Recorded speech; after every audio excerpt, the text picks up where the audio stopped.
Tonight, law enforcement is not moving to retake a government building at a national wildlife refuge in Oregon.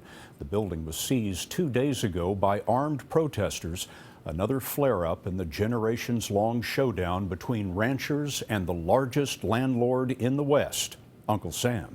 John Blackstone is there. At the entrance to the wildlife refuge headquarters, Ammon Bundy declared this a fight he is determined to win. And it has been left to us to decide whether we allow these things to go on or whether we make a stand so they will not happen to other people across this country. The occupation began Saturday after a demonstration in support of local ranchers Dwight and Stephen Hammond. They were convicted for arson after a fire on their ranch spread onto federal land. They arrived at a prison in Southern California today to begin a 5-year sentence. So you want the federal government to give up this wildlife refuge, give it back to ranchers? Is that the demand? I want the federal government to abide by the Constitution of the United States. Get out of here, you coward! In 2014, Bundy's father, Cliven, battled government officials over grazing rights on federal land in Nevada.